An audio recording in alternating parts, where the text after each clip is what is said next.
March 7th, 2009. Night falls early in the Philippines. This is the Agusan Marsh, home to thousands of crocodiles. Nighttime hunters that share the marsh with people. Two young girls are on their way home from school. They have no reason to be scared. There's never been trouble with crocodiles. Until now.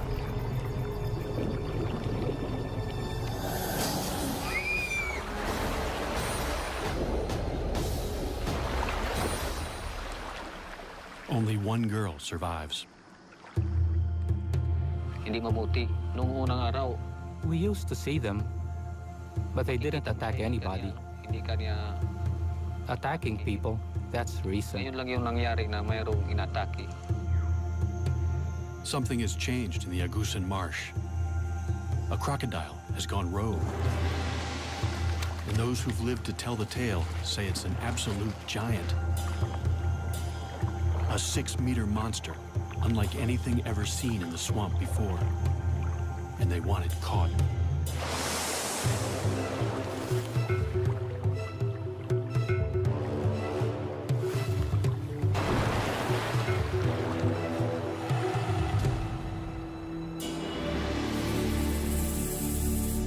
And just 5 kilometers from where the girls were attacked, villagers catch a massive crocodile.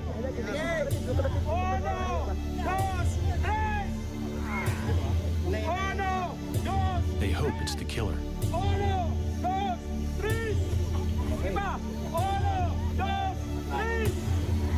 All night long, they struggle to haul it back to the village. It's alive. Still wants to fight. It's clearly an exceptional animal. But the real question is, have they just caught the largest croc on record?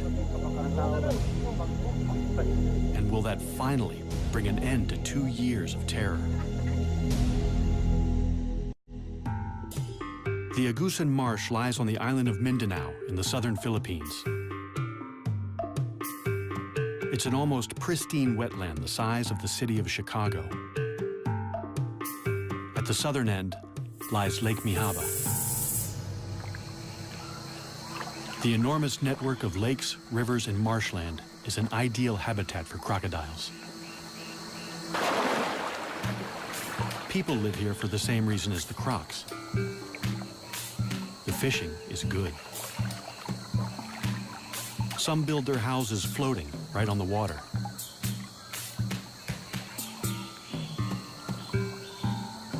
Others live in stilt houses dotted around the marsh. In the rainy season, the water level can rise by 4 meters. It seems idyllic, but something strange has happened. For 2 years, this water has brought misery and terror.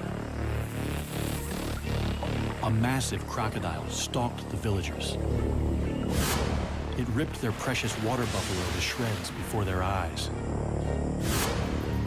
Attacked one fisherman and his son.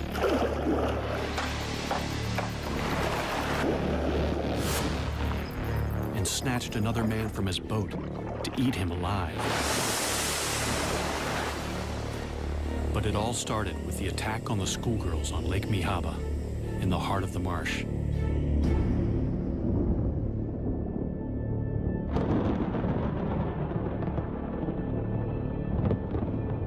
It's 6 o'clock, already nightfall.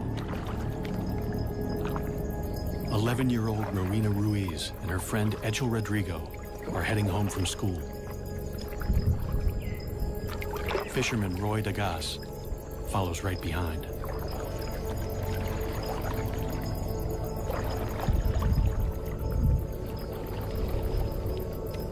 None of them knows that they're being watched by a crocodile about to start a killing spree.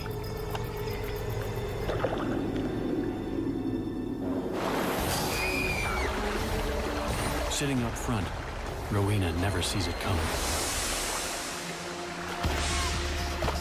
Roy saves Etchel from what looks like a monstrous crocodile. But Rowena is decapitated.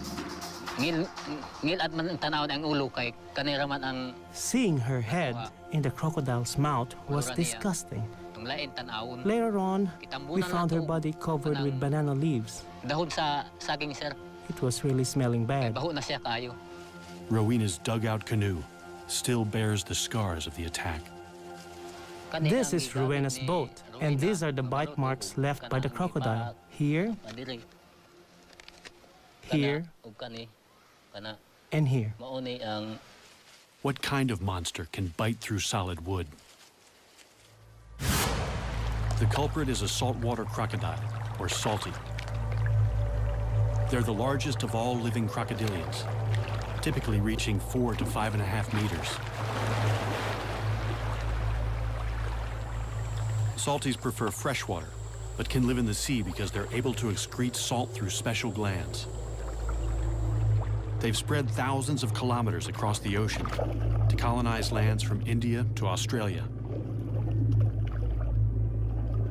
Salties have been hunted to the brink of extinction in much of Southeast Asia for their fashionable and highly sought-after hides.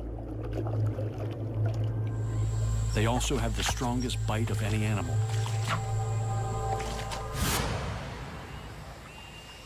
The Agusan Marsh is one of the last strongholds of salties in the Philippines. Since 1994, the crocodiles here are fully protected. Killing one could land you 12 years in prison. The tables have turned. Now the people are being hunted. Roy Dagas is badly shaken by the attack.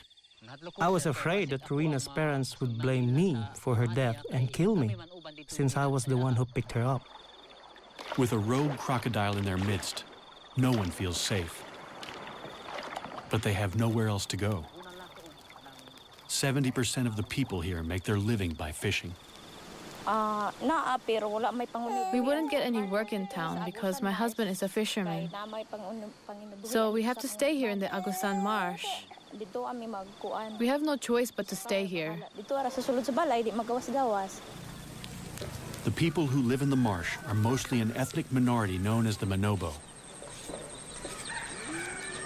They live a mostly traditional lifestyle in one of the poorest areas of the Philippines, completely dependent on the marsh for their livelihood. After years of peaceful coexistence, people here suddenly live in fear of crocodiles. We stay inside most of the time because we are scared. We only go outside when Roy is around. We used to see them, but they didn't attack anybody. Attacking people, that's recent. Because the crocodiles are strictly protected, the villagers can't hunt the croc down until the government issues a permit. Meanwhile, children go to school, and the men still have to go out fishing to feed their families.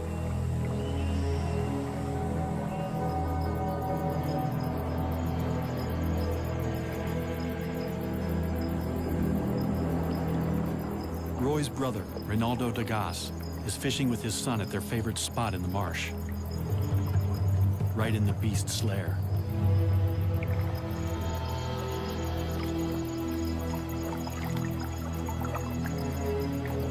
Fishing from the low-sided canoe, they're sitting ducks when the monster croc attacks. The pair fights back.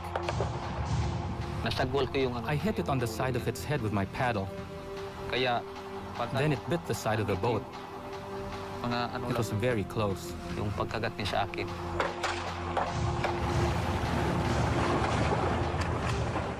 to the bank for safety. Reynaldo cheats death, one of the few who live to tell the tale.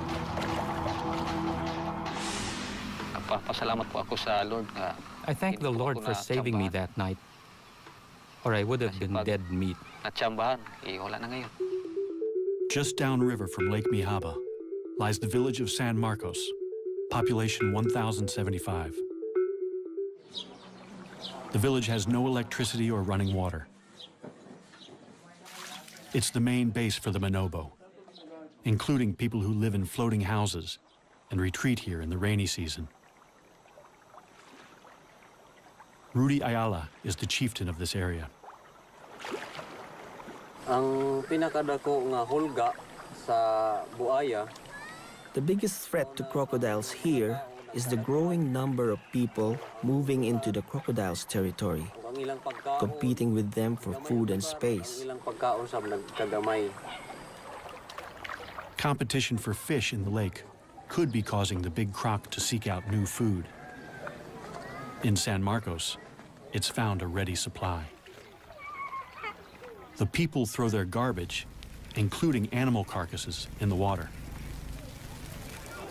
The crocodile has been spotted in the river that runs through the village. Rudy lays down the law. The advice is simple. Don't lure the crocodile into the village with easy meals. It seems to work. There are no further attacks near San Marcos. Instead, the crocodile sets off in a different direction. It's been spotted 5 kilometers south of Lake Mihaba, and it's about to kill again. Nueva Era is a remote village set back from the marsh. The small stream that flows through it is the sole source of water for 1,300 residents. A 15-meter wooden bridge is the only safe crossing, especially now that the Croc is in their creek. It's a long way from home, having swum through a network of rivers and creeks to reach the village from Lake Mihaba.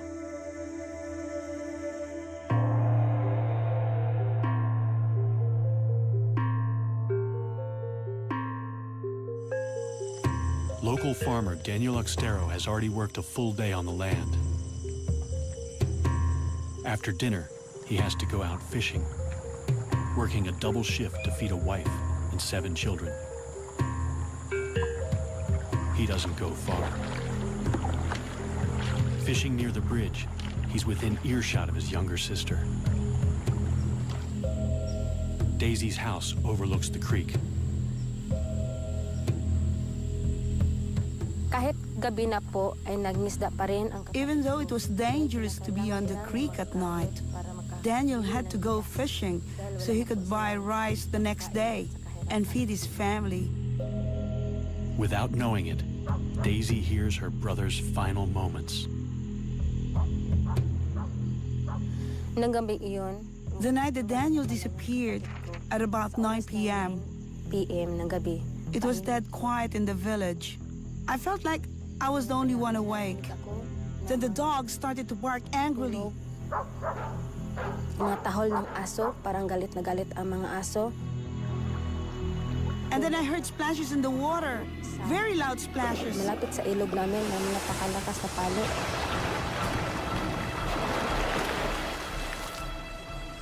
Papunta na ako. I was terrified, so I went to bed. Natakot. At kinaumagahan, the next morning, one of our relatives came to tell me that Daniel had gone missing. Daniel na hindi nakauwi. Despite repeated attempts to find his body, all that was ever found of Daniel was his boat and his hat. This picture is the only memory we have of Daniel, because just before he was killed, his house burned down and everything he owned was destroyed. Kani ang balay ni Daniel, nagamay paghuat madako. This was Daniel's house, but it burnt down. He was building another one when he went missing. Daniel's family lost a provider and a much-loved father and son. Guol ko kay wala naman siya. Of course I miss him. He's my son. Perhaps it was fate. He was a fisherman, and maybe this is a fisherman's fate. The fate of Daniel's killer is also sealed. the government in Manila has finally issued a permit to hunt down the rogue crocodile. As long as it's taken alive. There's only one man for the job. Croc legend Ronnie Sumiller has been hunting nuisance crocodiles for 20 years. This will be his most dangerous mission yet. Members of Daniel's family are eager to show Ronnie to where the attack happened.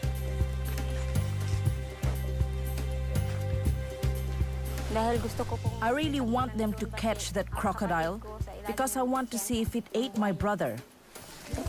I am scared of the big crocodile. Para sa mga buhaya, We're especially afraid for the children. There are lots of children here. The children don't swim here anymore, but they're in great danger anytime they come close to the creek. The water's edge is a favorite hunting ground for crocodiles. They're ambush predators. It's a strategy honed over millions of years. By lowering their heart rate to 2 beats per minute, they can stay submerged for an hour without breathing, waiting for prey to stray into the strike zone. The attack is sudden and fast. Death can be slow. Crocodile teeth are not for chewing. They're for holding the prey, while the croc uses brute strength to rip it to pieces. They spin to tear off chunks from large prey, the infamous death roll. Smaller prey is shaken to pieces. Ronnie's plan is to use the croc's own preferred hunting strategy to capture it.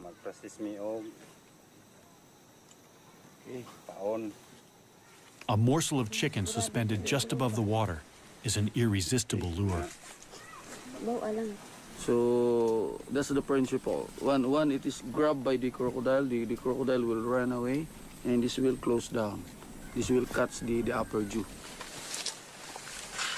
In Ronnie's experience, a snare is least likely to injure a crocodile.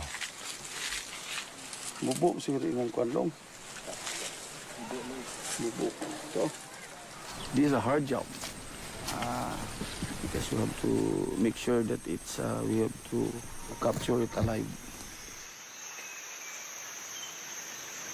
Ronnie posts a sentry in a nearby treehouse.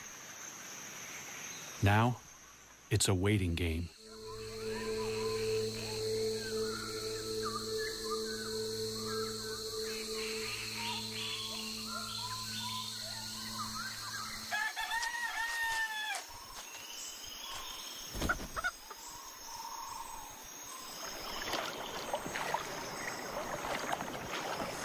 In the morning, the bait is gone and the trap is torn. A crocodile has done the impossible, snapped the steel cable, and escaped. The cable snapped.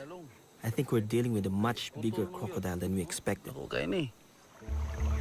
Ronnie sets more traps.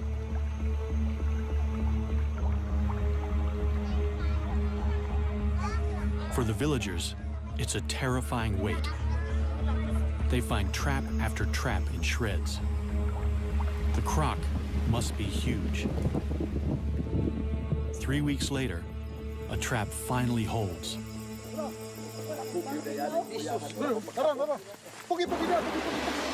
This time, they've got it.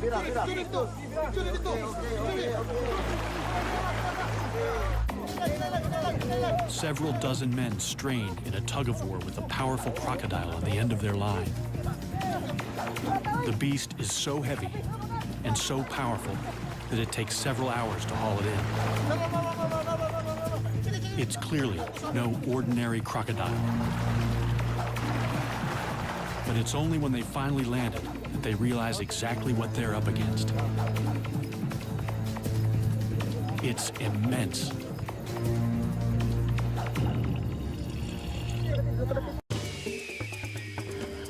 This show was created for you and your family to watch together. Welcome to Nat Geo Wild.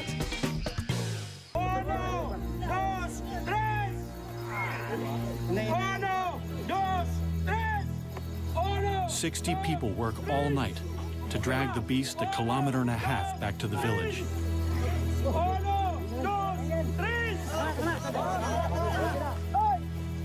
It's over a ton of muscle, power, and killer instinct.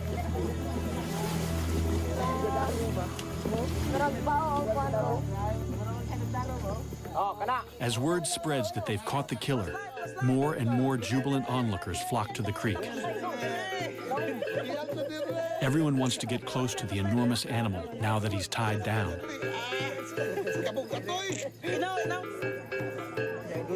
There's plenty of fight left in the croc.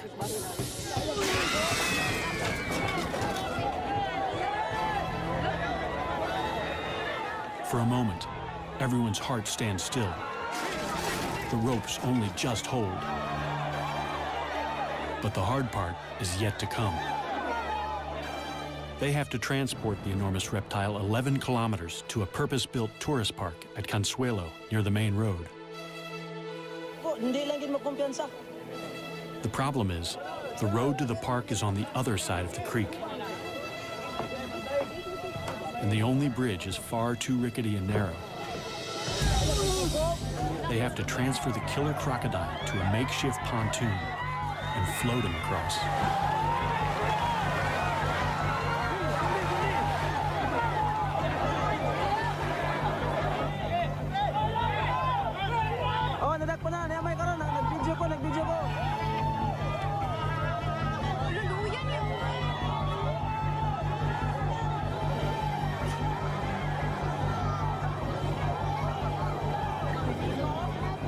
Finally, after they struggle for 24 hours, victory.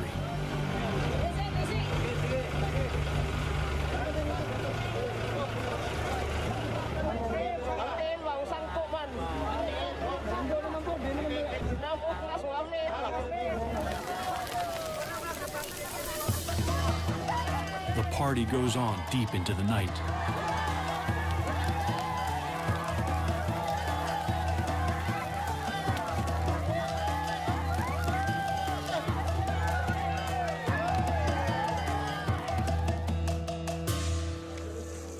Morning finds the monster the star attraction at the Echo Park. Its pond was initially going to be a swimming pool for children. It's clearly a male. He weighs more than 1,040 kilos. Female salties rarely exceed 160 kilos and grow no more than 4 meters. This guy looks to be over 6. They call him Lolong. Lolong could get them into the Guinness Book of Records. They finally get a good look at him, but the villagers have second thoughts about whether this is the killer croc. That's not the right one, is it? No, it's too small. In the cold light of day, they say that no matter how big he is, he's just too small to be the killer.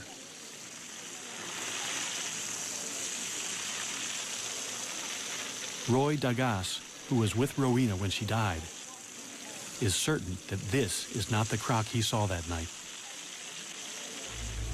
It's too late to prove Lolong killed Rowena 2 years ago. But Daniel Oxtero has only been missing a few months. Could his remains still be inside Lolong's stomach? Crocodiles swallow large chunks of prey, bones and all, without chewing. They have the strongest stomach acid of any animal. Flesh will be dissolved in days, bones in a matter of weeks. But they can't digest anything made of keratin. So horns or human hair and fingernails can remain inside the croc for months. It's a long shot, but the people are desperate for answers. They can't slice him open. The next best thing is to pump his stomach. As soon as news of the capture breaks, Ronnie rushes back to the village to look for proof. He inserts a length of plastic tube down the croc's gullet. Then he pours bucket